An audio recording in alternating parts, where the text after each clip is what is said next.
recovery mode from the last mastermind. That was so good. Hey, Dr. James, how are you? Oh my goodness. I could not be more excited, honestly, to have all of us here right now.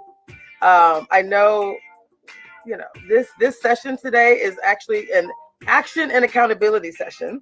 And we had a session last Thursday called the Mastermind, Achieving Success in Business, the Mastermind. And so today we're taking it a little deeper. And I'm going to first introduce myself. So my name is Tracy Harrell.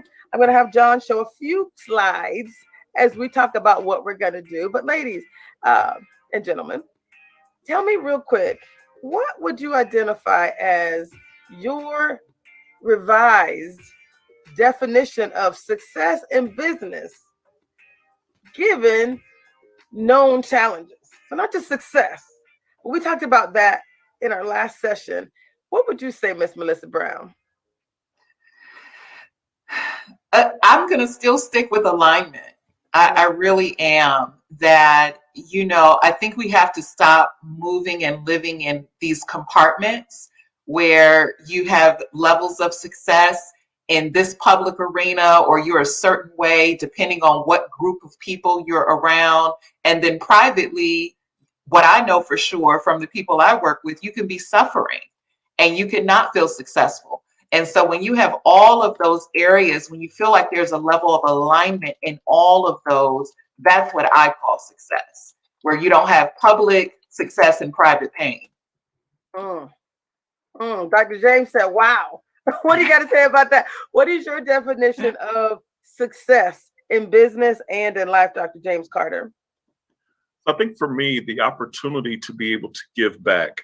One of the things that we had discussed was I've had an extensive career with the military, with the police department, and during retirement, having the opportunity to be able to give back to the young men that I've been working with in some of the Seattle high schools. Success is a moving target in that it depends on where you are, it depends on the time. For me, success looks like an opportunity for me to be able to engage with and pass and impart information to my sons, to young men in the community who are looking to find success for themselves, whether that's in the workforce, whether that's in trade school, whether that's in college, but overall, the opportunity to be able to live where they want to live, to do the things that they want to do, to go the places where they want to go, or more importantly, what I always tell my boys, to be able to do what you would like to do, as opposed to doing what you're told you have to do. So for me, as a father, as a retired military man, as a retired police officer, success looks like the ability to be able to give back. I love that. I define success, since we're leading an initiative called Achieving Success in Business and in Life. Last time I defined success as, knowing what to do, right, in business and continuing to find joy no matter what you experience. So today's session is a little unique. Today we're talking about, in our mastermind, we said that success depends on your level of service and your level of surrender. And we had an amazing experience with Dr. Melissa Commodore, who joined us, really focused on, telling her story. And it wasn't a unique story, but it was a very emotional story. And we're going to share highlights so everyone is engaged. But John, what I really wanted to share is a video of really who we are. So Kiana Gandy is a psychotherapist who joined us in some prior sessions. So this series has been going on for about 3 years. I started a Bigger Than Me success series, and we started talking about equity and inclusion. And right now what we're doing is we're actually bringing all that together in a book and a video series. So congratulations, you guys are to come in at the end during the publication phase. And I'm going to have John Chen, who's our producer. I'm going to have John share a video for us of one of our prior participants. Her name is Kiana Gandy. And my question to her was really, let's talk a little bit about the impact of trauma, the things that we experience in corporate America: unconscious bias, similarity bias, unequal performance standards, a lack of leadership accountability. Those have been the stated challenges for business professionals And now the question is, what do you do? How do you achieve success despite the challenges? Right. And I just really wanted to hear from her. John, let me know when you're ready with the video.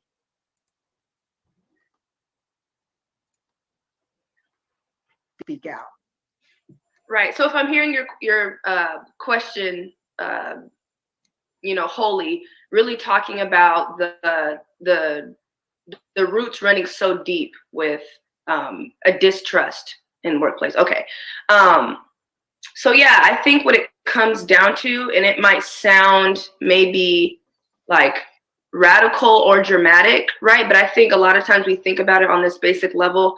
If I'm a Black woman going into the workspace, and I know for me to get by, which means to get paid, which means to have money, which means to survive, right? I have to conform outside of myself in a world that I'm also trying to conform into a world that I'm not seeing that world functioning great, right? So it'd be one thing to say, we have to get with it in order to, and everything will be perfect. But it's another thing to say, we want you to get with it, and then we don't know still if you're going to survive, right? So I think this basic level of survival, and really I think it's quite that literal, like I have to conform so I can get paid, so I can have money, so I can survive. And waking up every single day with that weight, I don't think changes for the woman working at a fast food restaurant or to a woman who is the vice president of the United States, right? Like it's still survival. It's still a very basic human instinct to say, okay, what do I have to do to put food on the table? That means biting my tongue and taking an extra hour at night to make sure my hair isn't as big. I'm gonna have to sacrifice because I have to get money, so I have to survive. And those are things that I think are so ingrained in us and that we think about so automatically, even if we go back to little girls going to school, little boys going to school, right? And parents being so critical because they know you're going out into a world that's going to be hypercritical of you that other people don't have to worry about. They're thinking about, performing well at work. And then, of course, there comes that contempt or that resentment about, why do I have to do this and this and this and this? We're working the same exact job and you're getting paid more than me. So, I think that a lot of people of color, specifically African Americans, because that's just my experience, are very well aware that it is a survival tactic, all the way from like the bottom of the ladder to the top.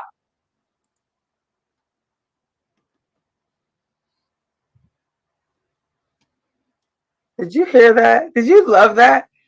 The young psychotherapist really assessing where we are. Many of us do have challenges.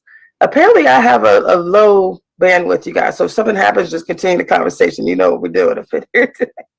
So what I love about Kiana Gandy is she basically shared the challenges that many of us experienced, really the thematic challenge. Dr. Melissa Brown, part of your work is really addressing and helping people who have challenges in their lives, in business. What would you share about how people should face challenges, focus on success when things don't work out in business? Well, as a clinical social worker, I'm definitely an advocate for therapy, for our mental wellness. And I know we're a lot further along as a community when it comes to us sitting down and kind of processing and working through our feelings. But it is so necessary because, like I said in the beginning, we can't continue to live in pockets. I had a consultation actually today, and most of my clientele, because I was in private practice in the DC area, but I had a consultation today with someone who works in the federal government. She's over 50, but has experienced extreme racism in her work career. And it was something she was not expecting because she's a PhD. So, this whole notion of somehow if I make myself better, if I am credentialed, if I get all of the things that the culture says I have to work twice as hard or 3 times as hard, that then I will be at the place and I will kind of be above the fray. And the woundedness that comes from that delusion, because racism is racism. I mean, we've had an African American president who was still profiled in certain places. Oprah Winfrey being profiled, where, you know, because we just think that it goes away when you have reached a certain place in your finances or in a position. But unfortunately, there are still people who see you as less than. And I think the challenge is, how do you not begin to see yourself as less than? Because that's when people come to me, where it's like, if I have been experiencing this at all these different phases, and as Kiana Gandhi said, that if I take take the hit for the benefit of, I'm going to go to this next place, and then I get to the next place and it's still the same. And so when I'm meeting people, you know, to be able to really unpack all of that trauma that they felt like the goal is going to be so worth it. I'm going to get to this place and none of these things are going to matter. And what people find out is it all matters, that they matter, that all of those microaggressions and major aggressions, they matter, and they take a toll on us in our body, in our soul, and definitely in our mind. I love that. I love that so much. And really, one of the things we said in our last session in our mastermind, we talked about achieving success depends on your level of service and your level of surrender. And I invited Dr. James Carter to join us for a couple of reasons. And we had like 175 people register for this event, which was amazing and exciting in so many ways. And I just wanted them to see a little bit of a parallel. So we talked about the level of service. So you are a servant leader. You've served in both the military and the police force. Tell us a little bit about who you are. And when we talk about being role models for success, can you talk a little bit about that and why that's so important? Sure. One of the stories that I share is that as a youngster, I went to Catholic school in Chicago, born and raised in Chicago.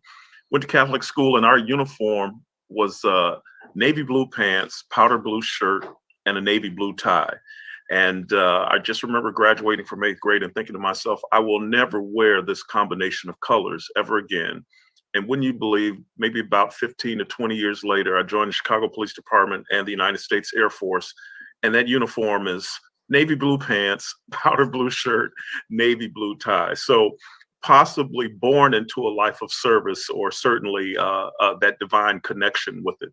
But the opportunity to serve, I'm not going to say that we're born to it or that we're drawn to it, but what I can tell you is one of the end results is the reward that you feel when you have given back, when you know that you're giving back, when you know that you're touching lives, when you know that you're doing the things that you feel are the right thing to do. That integrity, that trust is built up. I feel like being a model of the person that I would like to see, that I would like to work with, that I would like to be in contact with my mother, with my father, with my children, with my friends. We had talked about, or listening to you, Dr. Brown, talk about some of the trauma that people have to unpack and deal with. And it's not just in the business sense in terms of working with just in business. It's also in the military. It's also in quasi-military organizations like the police department, as well as society. These jobs are just microcosm of what society actually is. And so that stress, that trauma, that carries across all of those different waves. But the idea or the mindset of service, your response that you get from people will have a lot to do with the energy that you give them. Yeah. And when you let people know that you're there to serve them, that you're there to give to them, it disarms the average person. It disarms, number one, because it's just not what they're expecting. And I prefer that, to have that reaction. Because if you open up to me, I can open up to you. I can help you a little bit more. We can talk. We can have a conversation. The way that we're speaking now is the same way that I would have a conversation with a young airman or a officer in the military.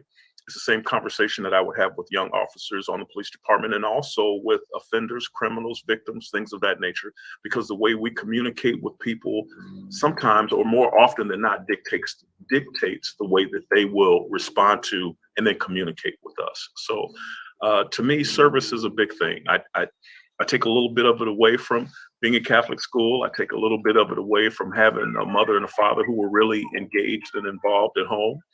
I take a lot away from the leadership training in the military. I take a lot away from the training on the police department. And believe it or not, I used to work at a McDonald's. I managed a McDonald's as a youngster and had to go to Hamburger University. Believe it or not, in order to get into management level, you have to go to training, and Hamburger University is what it's called. I still use some of the customer service techniques and things that they taught me then. I still use that today.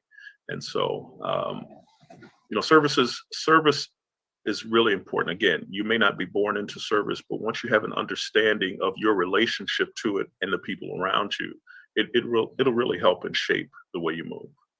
I love it. Can I just add to Dr. Carter? And I'll say thank you so much for your service, your continued service. I'm a 17-year Army wife, so All right. So I can totally ashe the complexities of the space of being a Black officer in the Army, watching my husband kind of navigate that, and even me as a chaplain's wife.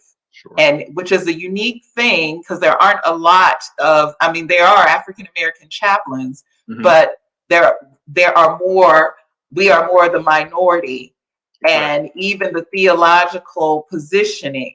And so here I am, I don't necessarily fit the mold because I'm also an ordained minister. So when you come into some of the spaces and, I'm not a homeschool mom, I have, degrees, I'm educated, I have locks, so depending on where we're stationed. But I so agree with what you've said. My heart is service. And I know I got that from my parents. Sure. And I don't come in looking for the ignorance. I'll put it that way. I know it's there.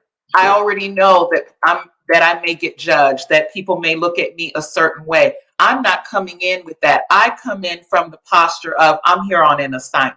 Sure. And for people that get curious, and I think that's the challenge for us, those of us who have a servant heart, is everyone's not curious. Some people don't want to grow. Some people don't want to expand their thinking. And that's fine. I leave them where they are. But once we build a relationship, even, I think then that opens up the channel for us to have some real communication about the way I may experience certain things and how it's different from some of my Caucasian sisters, or I just came back from Korea, some of my Asian sisters. And so, just all of that to be able to even have the conversation, sure, I think is major. Definitely. I look at it in that, so I did 28 years in the Air Force Reserves. I did 23 years on the Chicago Police Department. And I think I enjoyed retirement for all of maybe 6 or 7 months prior to taking on my role as an educational as an ED for the Breakfast Group for the Project Mister program, which is a mentoring program. I say all that to say, walking in the door mentally, because I know where I am, who I am, and where I've been, I see more than just someone who was on the police department. I see more than someone who was in the military. I see more than someone who's a father. I see more than someone who's been a son, and then fill in the blank. But I leave it up to the person that I'm engaging with to figure out where they want to meet me at. I'm going to be open enough, and I'm going to be the person that I am. And you have to come meet me at some point. And I'm going to give you what I would think the best version of me, or the person that I would like to engage with. That's who I want to give to you. And that's how I carry myself. And that's how I try to instruct the young men that I lead to do the same thing. Because as young Black men, racism, placism, nepotism, favoritism are all isms that they're going to face on a daily basis. Absolutely. And that's in addition to any trauma that's incurred because of those, and the ability to be able to release anger, to be able to release trauma, to be able to take a step back and be able to breathe and not be engulfed by the anger that can consume you because of all of the things that go on around you that you may not have any control over. What you do have control over is you and yourself and who you're going to become, who you want to be. And I think in terms of not just being successful, but surviving today's landscape, those are some things that we need to work on as individuals, certainly things that I certainly want to impart upon our younger brothers and sisters, because it's important. It's the only way that we see and achieve success, not 5 years from now, but 20 years from now, 30 years from now. It's not about being successful today. Maybe it is for me, but for our young men and women, for the people who we would say they're our future. Well, our children aren't our future; they're our present. We have to put We have to put that into them today so that we can get that return on investment 20 years from now, 30 years from now, 40 years from now. That's how far in advance we need to be thinking. We know what our past history is, and we have to make sure that we infuse their present with what we expect their future to look like.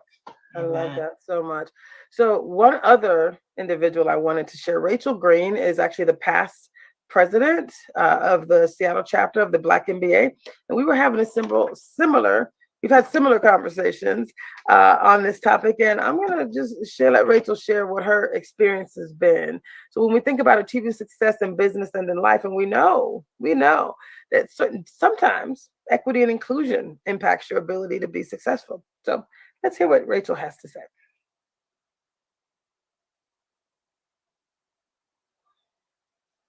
That I get out of this session today. It is so warm-hearted to hear people on the battlefield with me. A lot of times I feel like it's just me fighting an uphill battle. I talk about my experiences with my friends. We discuss our experiences together.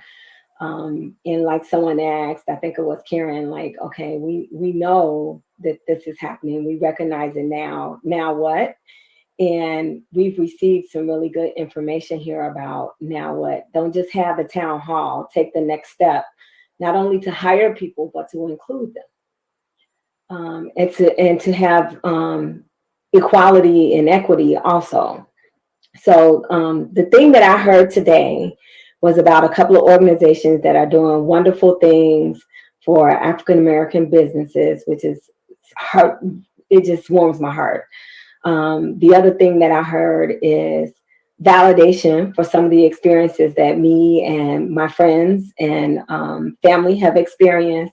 And I want people to take away that we cannot get there alone. We need we need everybody to affect change. Don't you love that? I just love that. I love when we just confirm who we are and what we're doing. Now, we talked about service. We also talked about organizations that are doing things to actually empower each of us. So I want to bring on, in addition to Melissa Brown and Dr. James Carter, I want to bring on Dr. James Smith as well, who happens to be one of the founders of the Black Education Strategy Roundtable. So, Dr. Smith, would you share with us just your thoughts? During our last session, you said how warm-hearted you felt by the work that we're doing and why it's so important that we do this work right now. Tell us a little bit more about kind of our responsibility. If people are sitting on the sidelines, what would you say to people about activating those people who really do need to exercise a greater degree of service in support of others? Thanks, Tracy. First of all, I want to say I just absolutely love listening to Dr. Brown. Your words resonate so great. And I have to also talk about my partner, Dr. Carter. He and I partner up on a lot of those things that he talked about. We're both committed to really making sure that our young people are better prepared to be successful in tomorrow's environment, especially African American men. The other thing I wanted to share was, it's funny. I listened to both Dr. Carter and Dr. Brown talk about their military involvement or background. And I come from the same type of family. My dad was a 30-year military Army guy, and both my brothers and both my sisters served. My wife was even an Army nurse. So I grew up and basically survived in a family of giving back and service and everything else. So I think that helped create my environment and my focus on life and what I could give back. I'm going to depart one thing from Dr. Carter's presentation, and he was right on with regards to the things that we're partnering with and the focus that we have and everything else. But I want to say one more thing, and that is my commitment is towards mentoring young African American men and women on survival in the constantly changing business environment. And I think that's something that there's an opportunity there for us to have people like myself and others that have experienced some of those things and have survived the sharks in the water, so to speak, to be a asset to our young folks that are coming up into the corporate environment in the future. And I think that's a measure of success. If we can take the time out of our busy schedules to help one other person or one other young person be successful in a constantly changing environment, I think we've added to paying back. And so that's a ongoing thing, Tracy, that I'm committed to, is constantly paying back and looking for ways that I can contribute. And even though my background was as a corporate executive officer in a Fortune 500 company for 34 years, when I retired and went back into education as Dr. Carter did, I have become a education consultant and also a education activist. And one of the things that I'm really focused on is making sure that our teaching staffs throughout the whole country, and especially in the state of Washington, are really committed to CC, cultural competency, diversity, equity, and inclusion, so that all of our students are given every opportunity, and we get through this marginalized and underserved segment of our population, which is our young African American students. So those are the things I think are measures of success for those of us who have the opportunity and have the wherewithal to pass that on and to be assets to help our young folks of the future. I love that. Yes. I love it. I love it. So one of the things we really wanted to focus on today, again, if you pull up the flyer, John, the flyer for each of these initiatives, the kind of the headline, the border across the top, really, we're calling this a life-changing mastermind and action and accountability session. That's what we're doing today. And at the very top right-hand corner, there's a lot. That means leaders of tomorrow. And at the bottom of the flyer, you can see some organizations there that are a part of this work. National Black MBA Association. There's an organization called the Black Owned Business Excellence, or BOBI. We have Taj Benford, who we're going to bring on down, who's actually part of BOBI. You have Black Education Strategy Roundtable. Again, that's Dr. James Smith here. SCORE, I'm part of both of those organizations, as well as It's All Bigger Than Me Consulting. So that's me. And so part of the work I've focused on that I know is so important is really for us to have a conversation that includes multiple voices, right? I call this the Bigger Than Me Success Series. So it's about achieving success, but it's also about acknowledging where many of us are and what happens in corporate America, what happens when equity and inclusion impacts your success, right? That's what the theme for today is about. What happens when equity and inclusion impacts your success? So we had Melissa Brown here specifically as a follow-up because she focuses on soul wounds.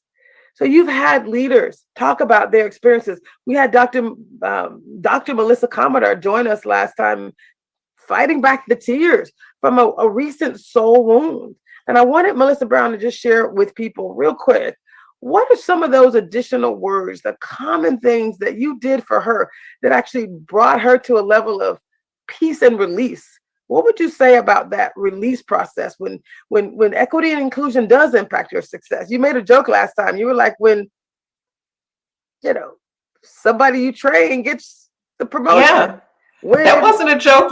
That's real. Why we gotta laugh it off? Why we laugh it off? And we do, because that's kind of what we do, right? It's very real. I mean, that's a very common occurrence of being qualified for the position, but being asked to train someone else who's less qualified and less competent to take the position that really you should be able to step into.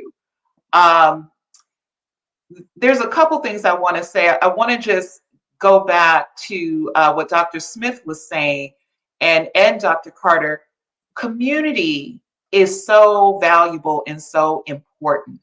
And I know one of the things that I had to, that I experienced, because I started in private practice and then kind of moved more into the online coaching space.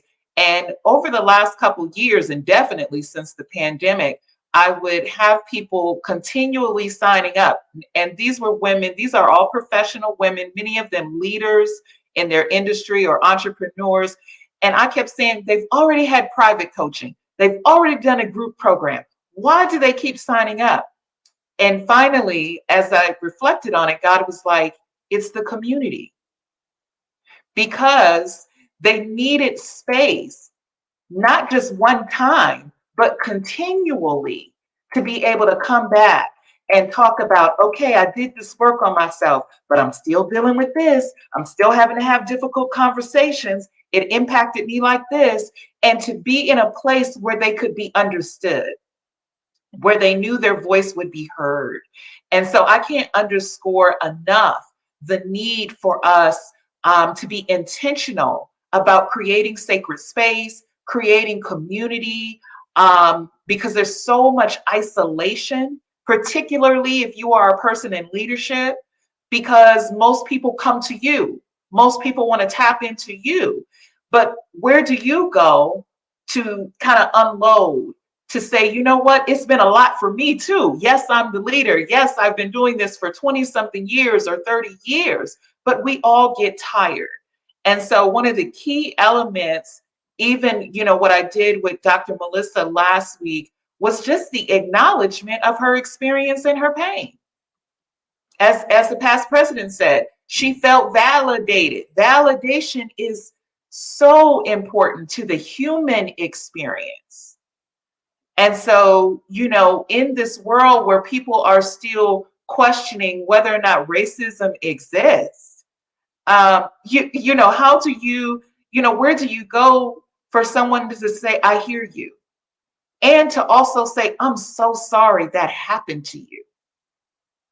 You know, because even in our community, sometimes when people start talking about their experience, you know, think about some of your friend circles. As soon as you start to unload, they just say, girl, me too. Let me tell you about mine.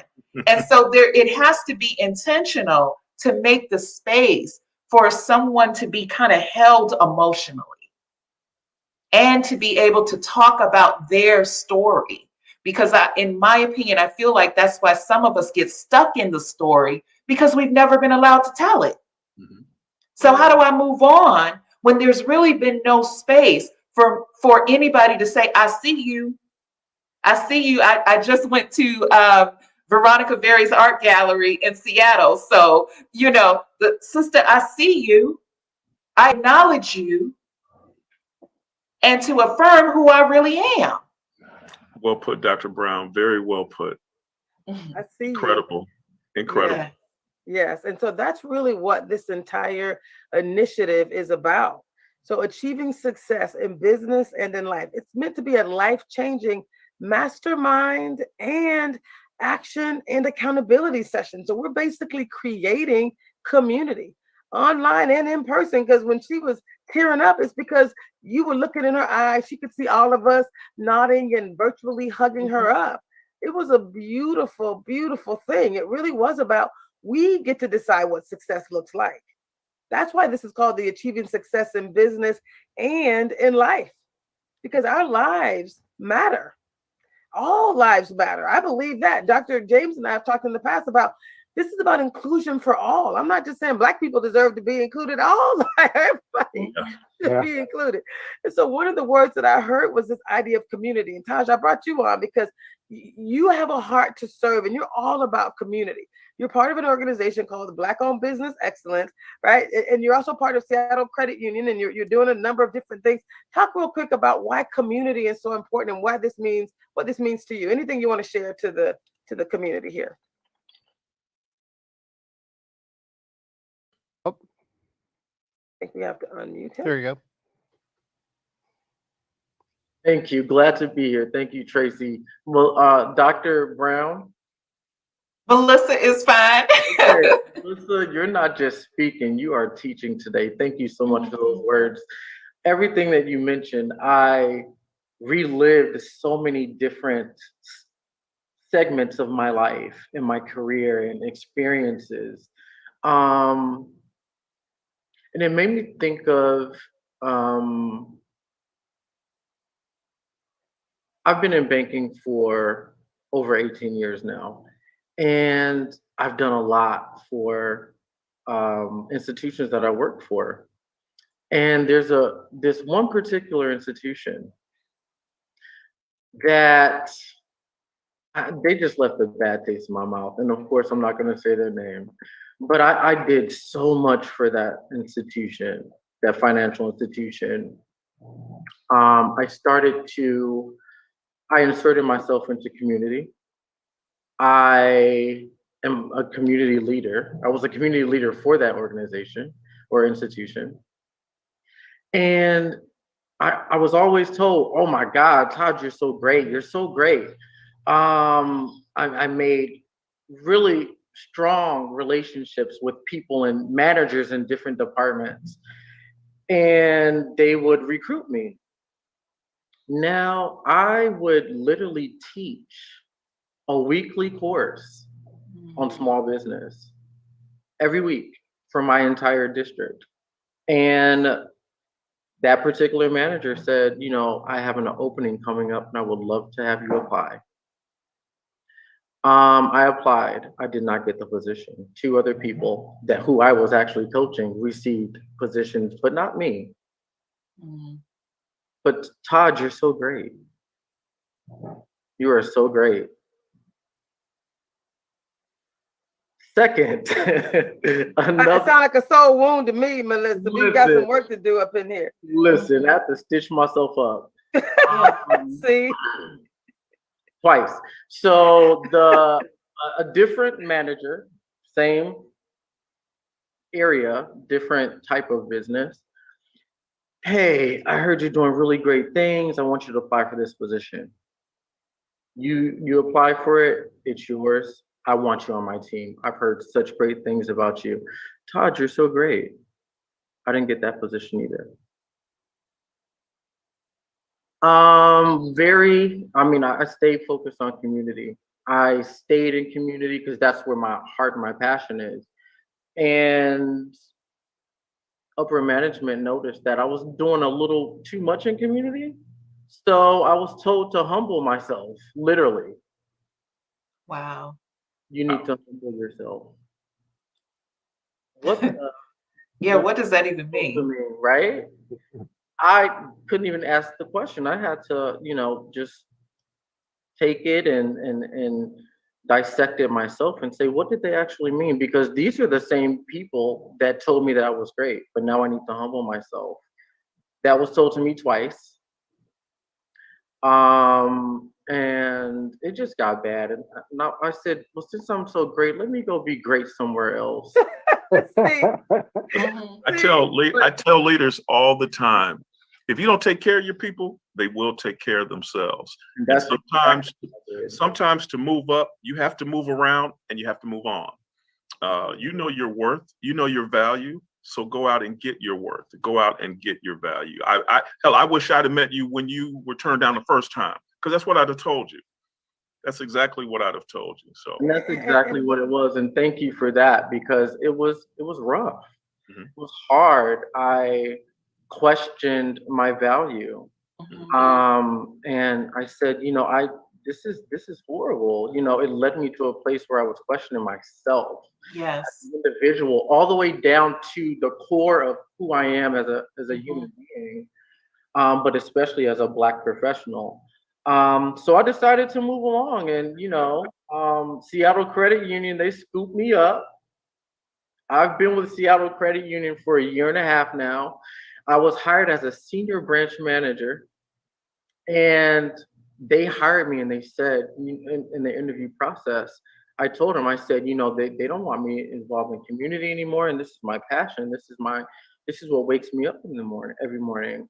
I don't want to just manage banks. I want to be able to also be in community. Is that okay?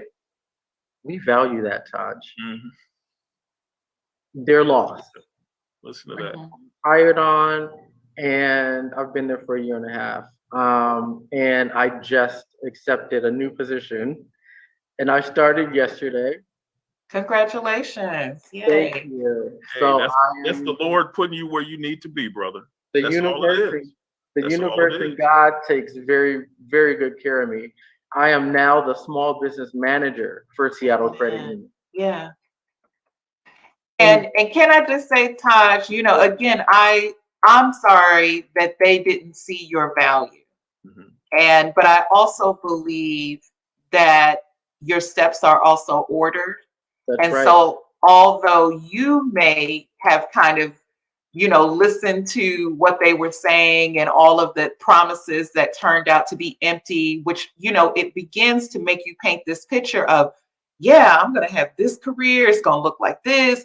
And, like you said, pump you up to kind of bring you right back down to the point that you were even questioning yourself, not just your abilities as a professional, but your core, your essence. Mm-hmm. And so really, God uses all things. So all of that experience, all the things that you were doing that for whatever reason once was okay, but became problematic, it's helping you for where you're really going. That's correct. And even that is yet to be seen. There you Yep. go. Just That's gonna the say way I where look he's at it. That's where it. he's Listen, going. when you Yeah. can unpack your trauma and let that lead you into success, boom. Yeah. That's what I That's do. really I what stack it up and I stand on it. That's it. My That's it. cousin sent me a message yesterday, and she said, "I'm so proud of you." I said, "Don't do that. You're gonna make me cry. You know me. You grew up with me. I'm emotional. I'm gonna start crying." She's like, "No, everything that you ever been through, you stand on it."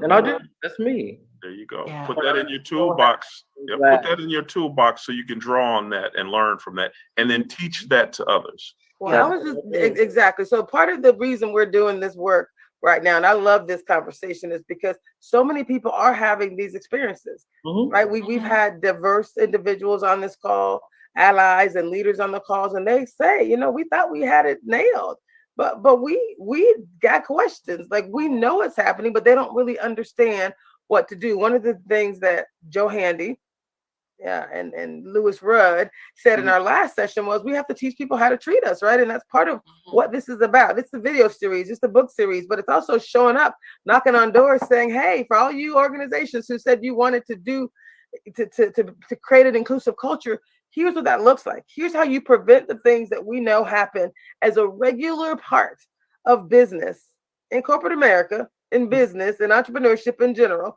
Here's how you prevent that from happening in the future. And there's a lot of ways to do that. One of the things, and I think I talked about this before, another reason that I thought it was so exciting that Dr. James was going to join us today is I've written in 3 books that became international bestsellers. The last one that I just contributed to was called Black Writers Unmasked. And my story in that book is called Transformational Inclusive Leadership with Mind, Heart, and Soul. And it really is about, how do you change the status quo in business?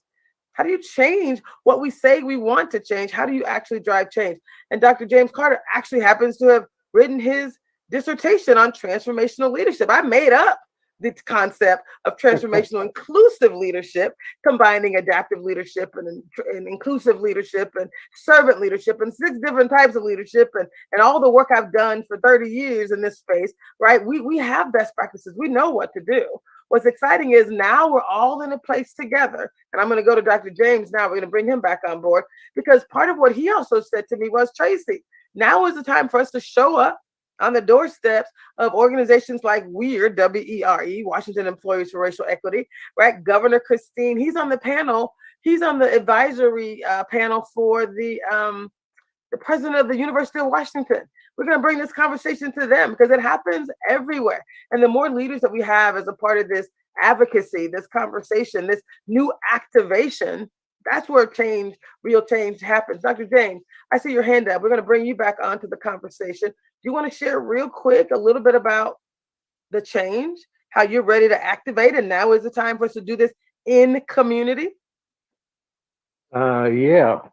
First of all, Todd, great. Glad to see things are moving forward for you. And unfortunately, all of us have gone through that in our careers and everything else. But the key thing is that we learn from it, and That's right. that became a part of us, and that became a part of what made us what we are today.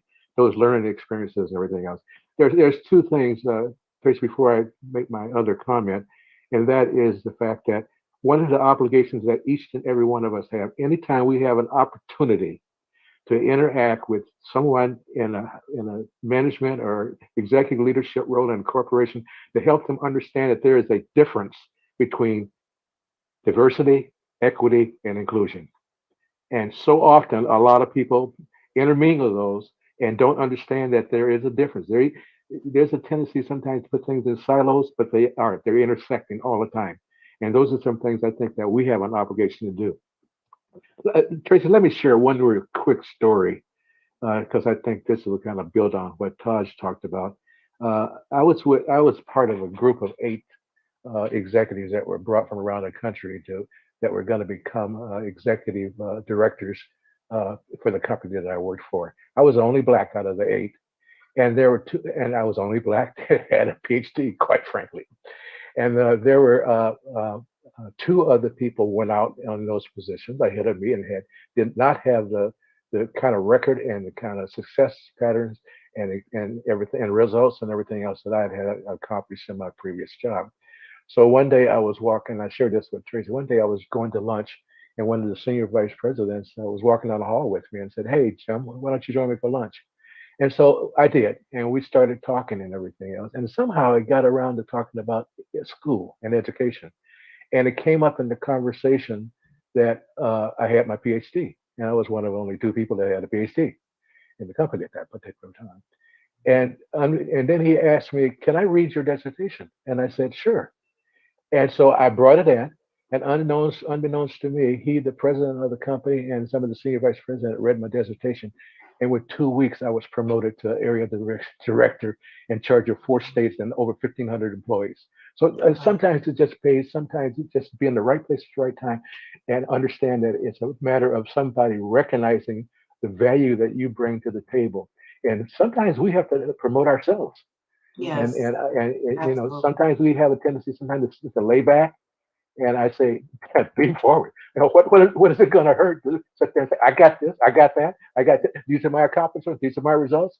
Hey, and they outshine any of the competition that's running for these jobs, against me or running this for the same jobs I am. Sell yourself and sell the fact that you are the number one person for whatever the position that comes available. Love that. Yes. You get yes, yes, and yes. Now we have one more video we want to share real quick. And John, the video is, so I'm also part of the Black Collective. That's actually where I actually had had a conversation with Dr. James Carter last Saturday. Do you want to tell them what the Black Collective is, the Tacoma Black Collective is? Sure. So it is an organization that's been in place for probably about well over 30 years. 52 years. 52. And they get together and they discuss and they talk about topics that are for the betterment of the community there in the Tacoma area. Education, health, welfare, transportation, social interests, politics, all things concerning the community and all things that can help build, uplift, and heal the community. So it's one of the things that I actually look forward to just tuning into on Saturday mornings.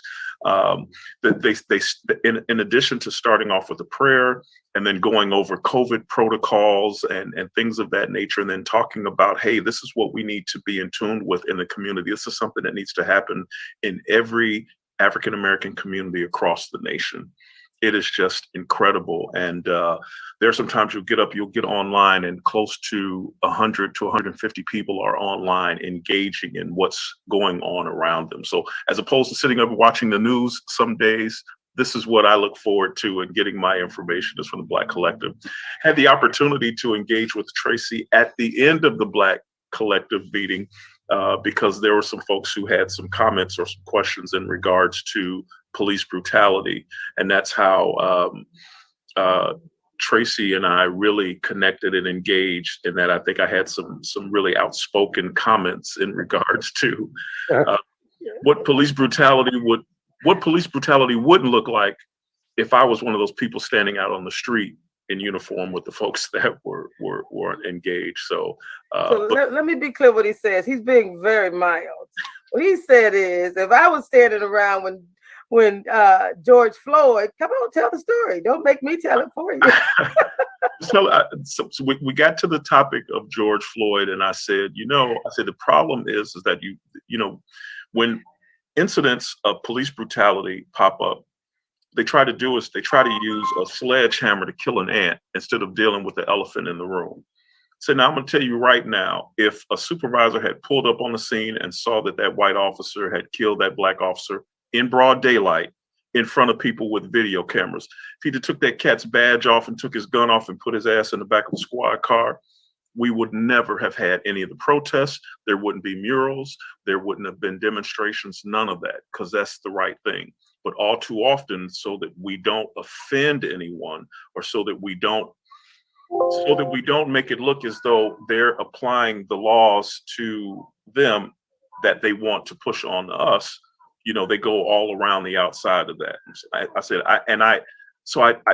I don't want to put fault on any one person or any one supervisor or any one organization, but doing the right thing is doing the right thing. And let me tell you, how much paperwork it takes to engage in killing someone in broad daylight. And the only thing I'd have said to that officer is like, man, if I got to do extra paperwork because you acting a damn fool, me and you gonna have problems. George Floyd gonna be the last of your worries. Because when we get back to the station, you and I gonna have some issues. Now, it's a little bit easier for me to say that because I'm 6'5", 285. So, when I speak, I try to modulate and use my tone in a manner that's not threatening. But when it's necessary, it's just necessary. So he's like, when I got to show out, I show out. When I have to let you know that I spend some time on the west side of Chicago, I will. It's not necessary all the time. I love that. And guys, for anyone who knows me, you know that I've been doing this work. Again, I worked 8 years at IBM, 14 years at Disney, 5 years at Microsoft. So corporate through and through, right? And I typically don't use, even though I was raised in the hood, I don't typically use the word racism when I'm talking about equity and inclusion in business, because it can be, I'm all about inclusion. I want to make sure I pull people in, and some people get offended. Not that racism does not exist. I'm not saying that at all, but I'm just saying it's just not part of my normal language.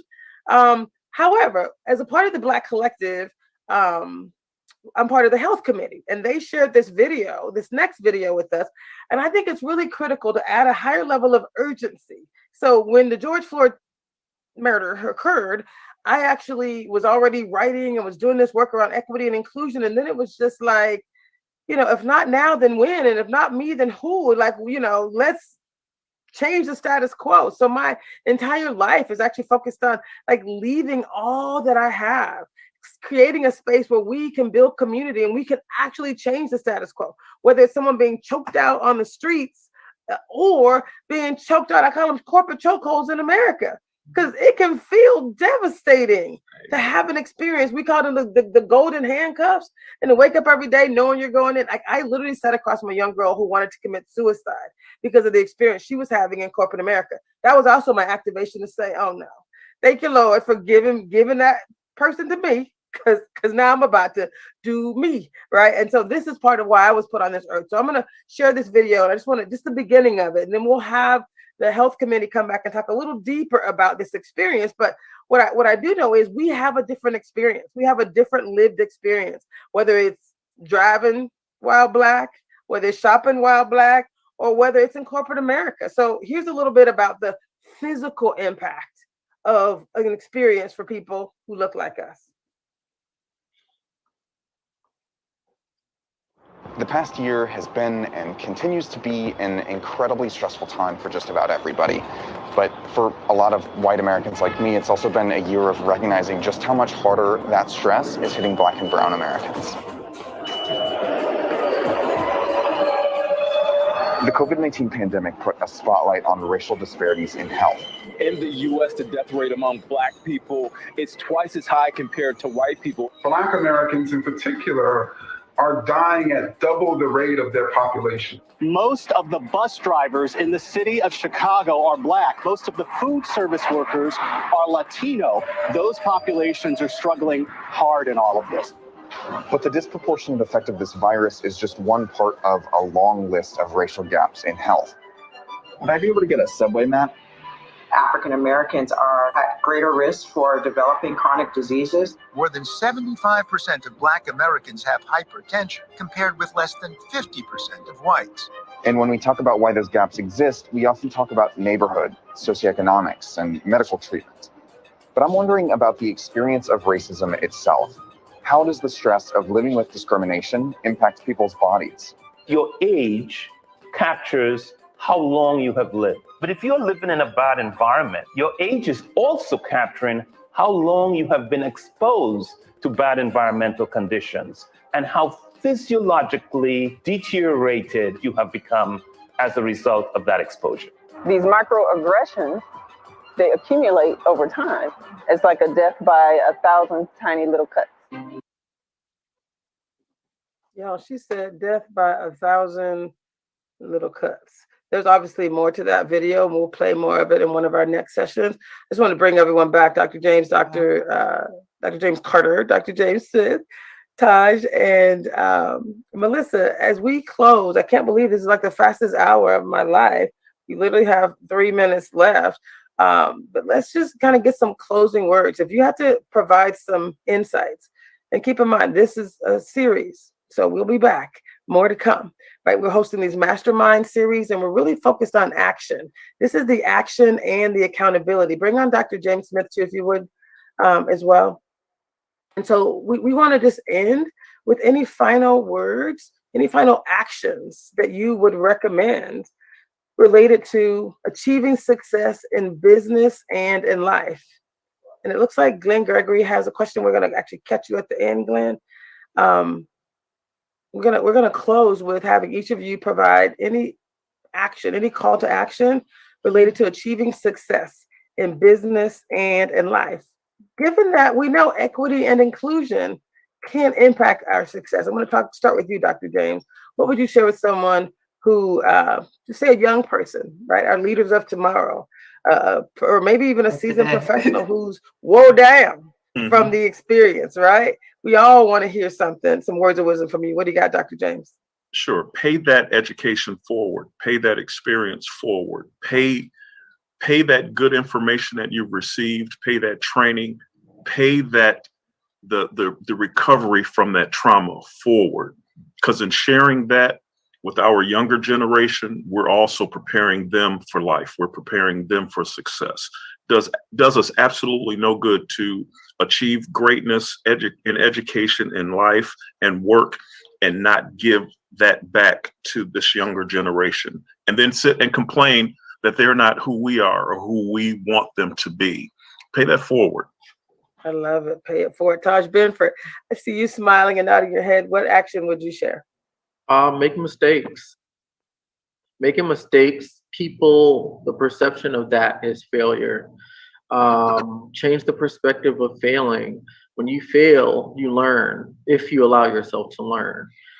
So any kind of failure that I encounter, I take that, I learn from it, I build from it, I grow from it, and I go from it. So that's my advice. I love it. Dr. James Smith, what would you share? What words of wisdom would you share? I would say probably learn from, like Todd said, learn from your mistake, but learn from your life, but your life learnings also. Just one quick thing, Tracy, you showed that video and everything else. And one of the things that Dr. Carter and I are really focused on is mental health as it relates to students. We talk about mental health as it relates to African Americans and the African American community. We have a a significant problem out there with regards to mental health as it relates to students as a result of the pandemic that has occurred. Yes. So I would say that that's got to be one of the things that I know Dr. Carter and I continue to pay forward on, and making sure that our kids get the benefit of all the service and support and everything that they can get from the educational system to make sure they weather this whole pandemic, and their families and the community weather too. So those are just the words that I would have. Just continue to, like I said, pay forward. I love that. And just Tracy, so can that I can I add one thing, Tracy? of course. And spend some time hanging out with your mentor, Dr. Smith. Oh my goodness, to be able to engage with him for sometimes 10, 20 minutes to an hour and listening to those words of wisdom and letting them sink in. That's my brother. Engage with your mentors. Yes, and thank you for mentoring me too, Dr. James Smith. When I asked him about this work, I was just blown away by how engaged he's been. Tracy, matter of fact, he's been trying to get Dr. James Carter and I to meet for 4 months or so, and we happened to meet on the golf course. Through divine intervention. I was like, I'm playing golf. After the Black Collective, I'm like, I'm playing golf on Sunday. You want to join me? We went out and had a good time. So thank you for that, Dr. James. And let me just add one little point. Dr. James Smith is the one of the founders of the Black Education Strategy Roundtable. I think we just put in the chat the links for you to join this ongoing series. This is Achieving Success in Business and in Life. There's a mastermind the last Thursday of each month, and we follow that the first Tuesday of each month with an action and accountability session, because it's not enough for us to just talk about this. We got to make sure people are activating and taking action. And this is going to result in a book and a video series and all the things. But next month, the last Thursday of the month, we're going to actually show up, and we're going to be physically at Rainier Valley Leadership Academy. So we're going to be connecting with the youth. So the Black Education Strategy Roundtable is actually supporting this work. Steve Smith has actually asked me to lead some work around the Black Student Report Card. And we've been doing this over several months, and we're going to deeply activate within the school at that time. So for anyone's interested in being a mentor and taking action and contributing and in giving back, we're going to be funneling all the goodness that we have as a part of our Leaders of Tomorrow program. We're calling it the Leaders of Tomorrow Legacy Coalition, which means Dr. Carter leads some things, and we got other groups that are leading CAPAs and the APFAs and the A's and the B's, everybody. We're bringing everyone together, and we're focusing our attention on our Black youth in our community. So I'm super excited about that. You'll see some major activations in May and moving forward. Miss Melissa Brown, what would you like to share as a closing thought as far as activating healing soul? Well, you're kind of wrong for showing a video like that at the end, because that there's so much to be said about that. But I will say, take care of you.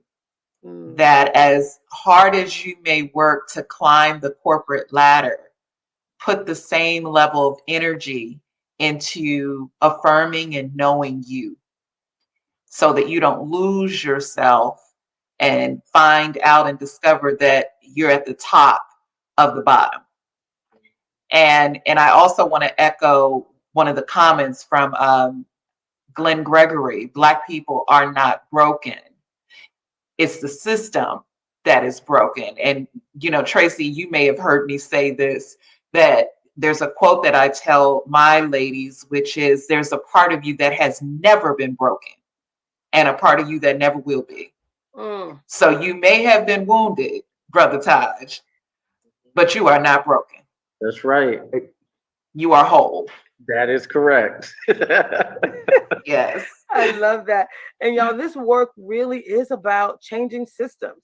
We're changing the status quo. We're not just having courageous conversations.